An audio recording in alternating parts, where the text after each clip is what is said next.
Hello everyone, welcome to the IAS IPS factory. तो आज हमारा डे 2 है डीएपी का, यानी कि डेली आंसर राइटिंग प्रोग्राम का। उसमें हमने आपको 5 क्वेश्चंस दिए थे। आई होप आपने कल वाला वीडियो देखा होगा जिसमें हमने स्टार्टिंग के 5 क्वेश्चंस आपको सॉल्व कराए थे।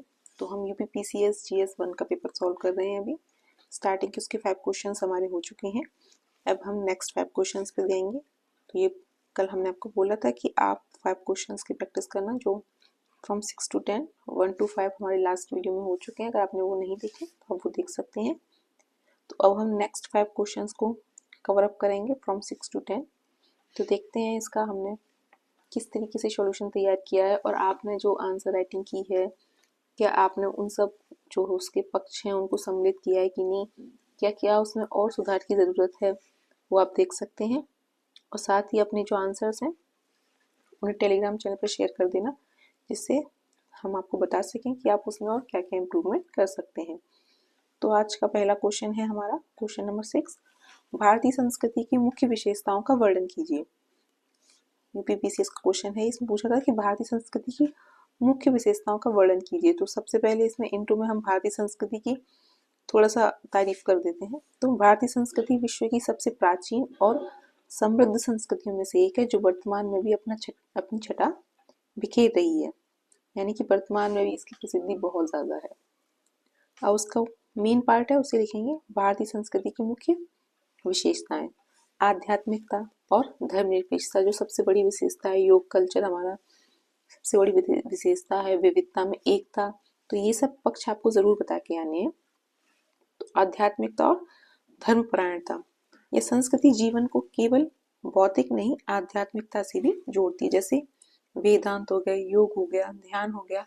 इस तरह से आप बॉक्स में जो है कुछ वैल्यू एडिशन बता सकते हैं, कोई केस स्टडी बता सकते हैं, कुछ एक्स्ट्रा फैक्ट जो आपको पता है वो इस तरह से वैल्यू एडिशन कर दो अगर लास्ट में राइट हैंड साइड में बॉक्स बना के। तो वो आपके एग्जाम में एक्स्ट्रा जो है एज लाएगा, एक्स्ट्रा मार्क्स आपको गेन कराने में हेल्पफुल रहेगा। नेक्स्ट पॉइंट है सहिष्णुता एवं सहअस्तित्व। सभी धर्मों, भाषाओं और विचारों का सम्मान, जैसे हिंदू, मुस्लिम, सिख, ईसाई, सबका सम्मान। विविधता में एकता, जो कि भारतीय संस्कृति की सबसे बड़ी पहचान है। इस बिंदु को जरूर लिख के आना है। अनेक परंपराओं, भाषाओं और रीतियों के बावजूद एकता का प्रतीक है, जैसे सभी धर्मों द्वारा होली मनाना, विभिन्न खान पानों का प्रचलन। अगला पॉइंट है वसुधैव कुटुंबकम, यानी कि संपूर्ण परिवार जो है संपूर्ण विश्व जो है एक परिवार की तरह काम करता है। भारतीयों का ऐसा मानना है, यानी कि भारतीय संस्कृति का ऐसा मानना है कि संपूर्ण विश्व जो है एक परिवार है। संपूर्ण विश्व को एक परिवार की तरह मानना, जैसे जलवायु परिवर्तन से निपटने हेतु सभी देशों का एकजुट होना। अगला है संयुक्त परिवार प्रणाली, जो कि भारत की अपनी एक अलग विशेषता है कि यहाँ सभी लोग मिलके रहते हैं, साथ बड़े बुजुर्ग बच्चे सब मिलके रहते हैं। संयुक्त परिवार प्रणाली भारतीय संस्कृति की रीढ़ है, क्योंकि जैसे अमेरिका वगैरह का कल्चर है, वहाँ व्यक्तिवाद ज़्यादा है, हमारे यहाँ संयुक्तता ज़्यादा है।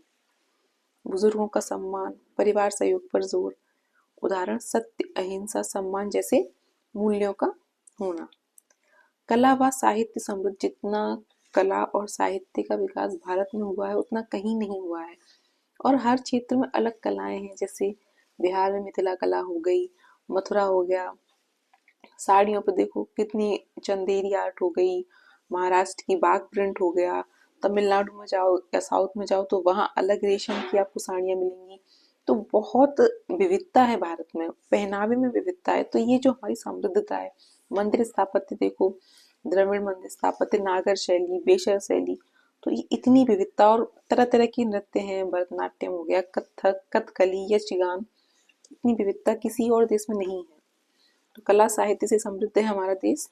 नृत्य, संगीत, वास्तुकला व साहित्य का अनूठा संगम, जैसे भरतनाट्यम, रामायण, महाभारत, गीता, और भी बहुत सारे पॉइंट हैं। लेकिन हमारे पास स्पेस कम था, क्योंकि हमें 10 अंक का उत्तर जो है वो 2 पेज में लिख के आना होता है। तो इसीलिए हम हैंड रिटन जो है डिस्कशन कर रहे हैं, क्योंकि जो प्रिंटेड फॉर्म में आंसर्स होते हैं उसमें हमें पता ही नहीं चलता है कि उसमें वर्ड लिमिट कितनी थी, और हम अपने एग्जाम में उस वर्ड लिमिट को कैसे कंट्रोल करें, कैसे 2 पेज में आंसर दें, क्योंकि या तो हमारा पेज भर जाता है फिर खाली रह जाता है। तो with in word limit, with in time limit answer कैसे दिया जाए, हमने उस चीज़ की प्रैक्टिस के लिए जो है ये आंसर सीरीज स्टार्ट की है, इसीलिए हम हैंड रिटन प्रोवाइड कर रहे हैं आपको आंसर्स, वरना प्रिंटेड फॉर्म में प्रोवाइड करना तो और इजी होता है। तो 7 पॉइंट, अब पॉइंट ज़्यादा थे, जब पॉइंट ज़्यादा हो तो हम इस तरह से एक जो है फॉर्मूला बना देते हैं 2-3 पॉइंटों को मिला के एक साथ, जिससे हमारे पॉइंट भी एग्जामिनर तक पहुंच जाते हैं, प्लस हमारा स्पेस भी बचता है। नैतिकता व जीवन मूल्य जैसे सत्य व करुणा, पर्यावरण के प्रति श्रद्धा, गंगा माता, पीपल वृक्ष पूजा, शिक्षा व ज्ञान भंडार, उदाहरण तक्षशिला, नालंदा शिक्षा केंद्र, तो समृद्ध भारतीय सांस्कृतिकता।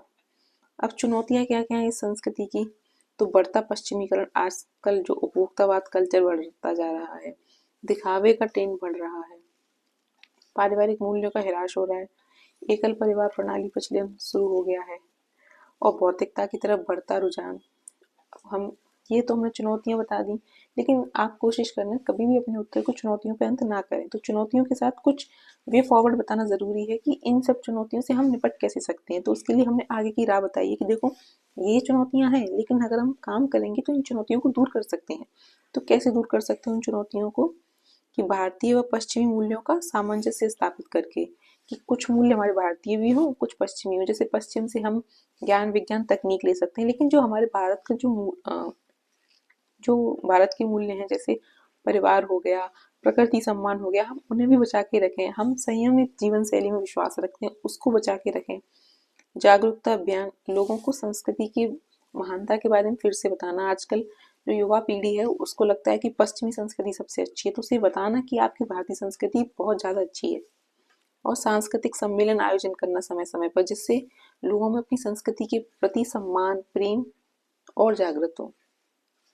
अंत में कंक्लूजन लिखेंगे, भारतीय संस्कृति केवल परंपराओं का समूह नहीं, बल्कि यह जीवन जीने की एक व्यापक पद्धति है। पूरा एक पैटर्न बताती है भारतीय संस्कृति कि आपको किस तरीके से जीना है, किस तरह का खान पान आपको लेना है, किस तरह से योग अध्यात्म के द्वारा आप अपने शरीर को स्वस्थ रख सकते हैं, संयमित रख सकते हैं, प्रकृति को कैसे बचा सकते हैं। आज भी विश्व को शांति, सहयोग और मानवता का संदेश देती है। भारतीय संस्कृति आज भी लोगों को बताती है कि ऐसा लड़ झगड़ के ही विश्व में जो है अपना स्थान स्थापित करना आवश्यक नहीं है, सब लोग साथ मिलके भी रह सकते हैं। अगला है मनुष्यों के लिए महासागरों का उपयोग है। क्या उपयोग है ये बताना है, तो पहले महासागरों के बारे में एक संक्षिप्त परिचय दे देंगे। महासागर पृथ्वी का लगभग 70% भाग घेरते हैं तथा मानव जीवन के लिए अत्यंत आवश्यक प्राकृतिक संसाधन है। क्योंकि हमने ये बता दिया ना कि 70% एरिया घेरते हैं, तो इसी से पता चल रहा है कि महासागर कितने उपयोगी हैं हमारे लिए। अब हम बताएंगे कि महासागरों का उपयोग क्या है। तो पहली चीज तो भोजन के प्रमुख स्रोत हैं, जितने भी सी फूड वगैरह होते हैं, प्रोटीन के अच्छे स्रोत होते हैं महासागर। मछलियों, झींगे, सीप और समुद्री पौधे जैसे खाद्य पदार्थों से क्या होते हैं, महासागर समृद्ध होते हैं। उदाहरण तटीय क्षेत्रों में मत्स्य पालन होता है। आपको पता होगा कि आंध्र प्रदेश मत्स्य पालन के लिए काफी फेमस है, मतलब पहले स्थान पर वर्तमान में आंध्र प्रदेश है मत्स्य पालन के लिए। व्यापार व परिवहन में सहायक होते हैं। हमारा जो 90% जो व्यापार होता है विदेशों से, वो समुद्र के द्वारा ही होता है। तो अंतर्राष्ट्रीय व्यापार और व्यापार में सहायक एवं सस्ता एवं सतत परिवहन में सहायक है। एक तो इसमें ट्रैफिक की दिक्कत नहीं है, आप सड़क से भिजवाते हो ट्रैफिक है, अगर आप वायु मार्ग के द्वारा भिजवाते हैं तो फिर महंगा बहुत पड़ता है। इसीलिए जो जो बंदरगाह होते हैं, जो समुद्र होते हैं, वो सस्ते परिवहन के साधन है। जैसे मुंबई कोलकाता बंदरगाह से, इस तरह से हम डायग्राम में दिखा सकते हैं कि हमारा जो 90% जो व्यापार है वो समुद्र के द्वारा होता है। इन डायग्राम से क्या होता है, इन डायग्राम से 2 फायदे होते हैं। एक तो आपका स्पेस कवर होता है, दूसरा आपका जो आंसर है वो अट्रैक्टिव लगता है, सहायक है। समुद्री तट पर्यटन एवं नौकायन व सी फूड उद्योग से लाखों लोगों को क्या मिलता है, रोजगार मिलता है। जैसे एग्जाम्पल है गोवा और अंडमान द्वीप समूहों का पर्यटन हब। चौथा जलवायु परिवर्तन, जलवायु परिवर्तन में सहायक है। ये कार्बन सिंक की तरह काम करता है। जो महासागर होते हैं CO2 को अवशोषित करते हैं। महासागर CO2 को अवशोषित कर तापमान संतुलन और वर्षा चक्र में क्या होते हैं, सहायक होते हैं। पृथ्वी की गर्मी का लगभग 90% जो भाग होता है वो महासागर अवशोषित करते हैं। जो कचरा जो जितना हम पैदा करते हैं उसको महासागर ही रिसाइकल कर रहे हैं, उनमें ही डंप किया जा रहा है। खनिज संपदा के भंडार हैं। समुद्री तलहटी में मैग्नीज, कोबाल्ट, निकेल जैसे खनिज उपलब्ध हैं जिन्हें पॉलीमेटेलिक नोड्यूल कहते हैं, PMN। गुजरात के कच्छ क्षेत्र में समुद्र नमक का उत्पादन। ऐसे एग्जाम्पल जरूर देते जाना आप अपने हर बिंदु में, क्योंकि अगर आप लास्ट ईयर के टॉपर्स की अगर नोटबुक उठाओ, जैसे श्रुति शर्मा हो गई, आदित्य सर हो गए, तो इन्होंने अपने हर पॉइंट के साथ एक एग्जाम्पल जरूर दिया है। तो अपनी बात को वैलिडेट करने के लिए, तो अगर उन लोगों के इस तरीके से आंसर राइटिंग से मार्क्स आए हैं तो आपके भी आएंगे। तो अपने हर पॉइंट के साथ एग्जाम्पल देना बहुत मस्ट है। अगला पॉइंट है हमारा ऊर्जा संसाधन। तेल, प्राकृतिक गैस व ज्वारीय ऊर्जा प्राप्ति में सहायक हैं। उदाहरण मुंबई हाई क्षेत्र, गुजरात, तमिलनाडु तट का विद्युत उत्पादन। अब ये स्पेस मैनेज का ना तरीका होता है इस तरह की डायग्राम की हमें कुछ चुनौतियां भी बतानी है। जब इस तरह के क्वेश्चन आए ना जिसमें कुछ ज़्यादा पूछा नहीं हो लेकिन आपके पास कंटेंट हो और आपको 2 पेज भी तो भरने हैं ना, 10 अंक का क्वेश्चन है तो 2 पेज पूरे भरने हैं, तो इस तरह की चुनौतियों और समाधान भी बता देते हैं। लेकिन अब स्पेस मैनेज करना है तो इस तरह की डायग्राम बहुत हेल्पफुल रहते हैं। एक साइड आपने चुनौती बता दी, दूसरी साइड समाधान। तो चुनौतियाँ क्या क्या है? महंगी तकनीक व वित्त समस्या, महासागर संसाधनों को निकालना महंगा है। वाणिज्यिक खनन और ध्वनि प्रदूषण में वृद्धि, खनन से प्रदूषण में वृद्धि होती है समुद्रों के में। और महासागरीय जैव विविधता को हानि होती है, जो लगभग 80 लाख टन प्लास्टिक हम महासागरों में डंप कर रहे हैं, तो उससे क्या हो रहा है? उससे महासागरीय जैव संपदा है उसको नुकसान हो रहा है। अब इसके समाधान क्या हो सकते हैं? तो सतत दोहन को बढ़ावा देना चाहिए, यानी कि अंधाधुंध दोहन किए ही जा रहे हैं, जितनी आवश्यकता है उतना ही दोहन करो। डीप ओशन मिशन जो भारत चला रहा है, स्वच्छ सागर अभियान चलाना चाहिए, जैसे हमने स्वच्छ भारत अभियान चलाया उसी तरीके से। तो अतः महासागर मानव जीवन के लिए आर्थिक, पर्यावरणीय और सामाजिक दृष्टि से क्या है? अमूल्य संपदा है। अगला प्रश्न है हमारा जलवायु, मृदा और वनस्पति के अंतर संबंधों को स्पष्ट कीजिए। क्वेश्चन नंबर 8 है, तो ये एनवायरमेंट से रिलेटेड क्वेश्चन है। तो इसका हम भूमिका किस तरीके से लिखी है हमने? पृथ्वी पर किसी भी स्थान की प्राकृतिक संपदा मुख्यतः 3 तत्वों पर निर्भर करती है। कौन कौन से? वहाँ की जलवायु, वहाँ की मृदा और वहाँ की वनस्पति। अब इनमें अंतर संबंध बताना है। पहला संबंध बताएंगे जलवायु और मृदा का क्या अंतर संबंध है। तो जलवायु मृदा के निर्माण, गुणधर्म व रंग को प्रभावित करती है। जैसी जलवायु होती है वैसी ही जो है मृदा पाई जाती है। जैसे राजस्थान में रेतीली मृदा पाई जाती है, वहीं अगर हम उत्तर भारत की बात करें, यूपी बिहार की, तो वहाँ जलोढ़ मृदा पाई जाती है। वर्षा, तापमान, नमी की मात्रा मृदा की उर्वरता और बनावट तय करती है। जैसे आर्द्र मृदा, आर्द्र जलवायु में लेटेराइट मृदा पाई जाती है, वहीं शुष्क में बलुई और रेतीली मृदा पाई जाती है। अब संबंध बताएंगे कि जलवायु और वनस्पति का क्या संबंध है। तो तापमान, वर्षा, सूर्य के प्रकाश की मात्रा क्षेत्र की क्या करती है? वनस्पति निर्धारित करती है। जलवायु परिवर्तन से पौधों की प्रजातियों में भी परिवर्तन आता है। उदाहरण दे देंगे आर्द्र उष्णकटिबंधीय वन, वहाँ सबसे ज्यादा वर्षा होती है तो वहाँ पे सबसे ज्यादा घने वन पाए जाते हैं। हर क्षेत्र में अलग अलग तरह के वनस्पति पाए जाते हैं, जैसे हिमालय क्षेत्र में अलग वनस्पति पाए जाते हैं और दक्षिण भारत में अलग वनस्पति पाए जाते हैं। तो ये हम अंतर संबंध बताने के लिए हम इस तरह के एग्जाम्पल भी दे सकते हैं। आप इसमें एक जो है इंडिया का मैप भी बना सकते थे। उस मैप में अलग अलग जगह आप नोट कर दो कि देखो हिमालय में जो है अलग तरीके के वन पाए जाते हैं, और प्रायद्वीपीय भारत में कौन से वन पाए जाते हैं। दक्षिण में 16 वन बता सकते हो, नॉर्थ ईस्ट के सदाबहार वन बता सकते हो, राजस्थान की जो है हम कटीले झाड़ियाँ बता सकते हैं। तो इस तरह से देश के अलग अलग क्षेत्रों को अगर हम मैप पे शो कर देंगे तो उससे 2 फायदे होते हैं। उससे एक तो एग्जामिनर को लगता है कि बच्चे को समझ अच्छी है, दूसरा आपका स्पेस कवर होता है और उत्तर जो है देखने में अच्छा लगता है। मृदा व वनस्पति का क्या अंतर संबंध है? मृदा पौधों को पोषक तत्व, जल और जड़ हेतु आधार प्रदान करते हैं। अगर मृदा ही अच्छी नहीं होगी तो वनस्पति का अच्छा होना संभव ही नहीं, क्योंकि पोषक तत्वों की पूर्ति तो मृदा से ही होती है ना, भोजन तो उनको मृदा से ही प्राप्त होता है। उर्वरक मिट्टी में अधिक व विविध वनस्पति उगती हैं। उदाहरण है काली मृदा में कपास और अरंडी के जो है पौधे उगते हैं, जबकि जलोढ़ मृदा जो कि सबसे उपजाऊ होती है उसमें धान, गेहूं, गन्ना ये सब उपजते हैं। अब जलवायु, मृदा और वनस्पति का अंतर संबंध दिखा दिया। इस तरह से चक्र वगैरह दिखा के ना जो है समझाना इजी रहता है और अट्रैक्टिव भी रहता है। तो जलवायु मृदा का निर्माण करती है, मृदा के निर्माण से वनस्पति का विकास होता है, वनस्पति के विकास से मृदा व जलवायु का संरक्षण होता है। उदाहरण दे सकते हैं हम साइड में। भारत में पश्चिमी घाट में क्या होती है, वर्षा अधिक होती है, और लैटेराइट मृदा होती है, तो वहाँ क्या मिलते हैं, सदाबहार वन मिलते हैं। जलवायु, मृदा व वनस्पति एक दूसरे के क्या है, पूरक हैं। यदि किसी तत्व में असंतुलन आता है तो बाकी दो भी क्या होते हैं, प्रक्षिप्त प्रभावित होते हैं। अगर एक, जैसे जलवायु में परिवर्तन आ रहा है तो वर्षा में भी परिवर्तन आ रहा है, वर्षा में परिवर्तन आ रहा है तो मिट्टी में भी परिवर्तन आ रहा है, उससे क्या हो रहा है, उससे खेती प्रभावित हो रही है। तो सब कुछ जो है प्रकृति में अंतर संबंधित है। आप ऐसा नहीं कह सकते कि जलवायु परिवर्तन से बाकी चीजों पर कोई फर्क नहीं आएगा, हर चीज पर फर्क आ रहा है। अगला क्वेश्चन है हमारा, स्मार्ट सिटी क्या है, इसकी प्रमुख विशेषताओं का वर्णन कीजिए।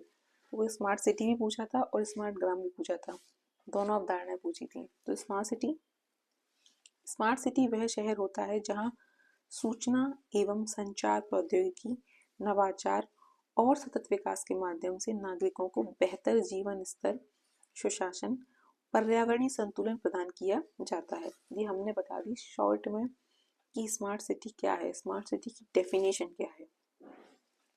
अब हम बताएंगे कि स्मार्ट सिटी स्टार्ट कब हुआ था। तो उसके लिए छोटा सा डायग्राम बनाया कि स्मार्ट सिटी मिशन स्टार्ट हुआ था 25 जून 2015 को, शहरों को स्वच्छ, सुरक्षित और सुविधा संपन्न बनाने हेतु 100 स्मार्ट सिटी चयन किए गए थे, जिसमें था अग्रणी शहर थे भोपाल, इंदौर, सूरत और वाराणसी। स्मार्ट सिटी की प्रमुख विशेषताएं क्या होती हैं, तो पहला, स्मार्ट अवसंरचना होती है वहाँ पे, यानी कि वहाँ की सड़कें अच्छी होंगी, विद्युत की आपूर्ति होगी, जल प्रबंधन व्यवस्था वहाँ पे होगी, सीवरेज प्रणाली वहाँ पे अच्छी होगी। अब फिर इसका एग्जाम्पल दे दो कि पुणे और सूरत जो है स्मार्ट ट्रैफिक प्रबंधन पे काम कर रहे हैं। वहाँ पे जो है एआई के माध्यम से, जो स्मार्ट कैमरेज के माध्यम से, एआई इनेबल्ड कैमरेज के माध्यम से जो है ट्रैफिक मैनेजमेंट किया जा रहा है। डिजिटल गवर्नेंस, अगर कोई शहर स्मार्ट है तो वहाँ पे आपको ऑनलाइन सुविधा होगी ना, गवर्नमेंट से कंप्लेन करने की या फिर गवर्नमेंट की सुविधाओं को आप तक पहुँचाने की, तो डिजिटल गवर्नेंस होती है। नागरिक सेवाएं ऑनलाइन उपलब्ध होती हैं, डिजी लॉकर, ऑनलाइन कर भुगतान जैसी सेवाएं होती हैं। स्मार्ट सिटी है तो ये सब तो होगा ही, और स्मार्ट परिवहन होगा, स्मार्ट ट्रैफिक सिग्नल होंगे, सार्वजनिक साइकिलें उपलब्ध होती हैं, जिससे आप अगर दिल्ली में आओ और मेट्रो में ना, मेट्रो के पास आपको स्मार्ट साइकिल मिल जाएंगी।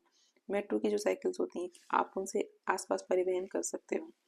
तो ये इलेक्ट्रिक बसें होती हैं, एकीकृत ट्रांजिट सिस्टम होते हैं। तो भोपाल में हमने एग्जांपल दिया, जैसे कि भोपाल में इंटेलिजेंट ट्रैफिक मैनेजमेंट सिस्टम। सतत ऊर्जा व पर्यावरण का फोकस किया जाता है स्मार्ट सिटी में, सोलर पैनल, ऊर्जा दक्ष भवन होते हैं, हरित क्षेत्र का विस्तार होता है, जैसे इंदौर में 100% एलईडी सड़क लाइट है। अगला है कि सुरक्षा एवं निगरानी, अगर कोई शहर स्मार्ट है तो वहाँ पर सुरक्षा और निगरानी तो ज़रूर होनी चाहिए। सीसीटीवी कैमरेज होते हैं, स्मार्ट सेंसर होते हैं, महिला सुरक्षा पर विशेष ध्यान दिया जाता है, अलर्ट सिस्टम होता है, 24/7 आपको हेल्पलाइन अवेलेबल रहती है।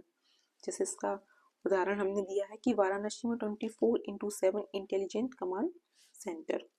और जो सबसे इम्पोर्टेंट पॉइंट है स्मार्ट सिटी होने का, वो है कचरा प्रबंधन होना चाहिए, क्योंकि स्वच्छ शहर ही स्मार्ट शहर हो सकता है।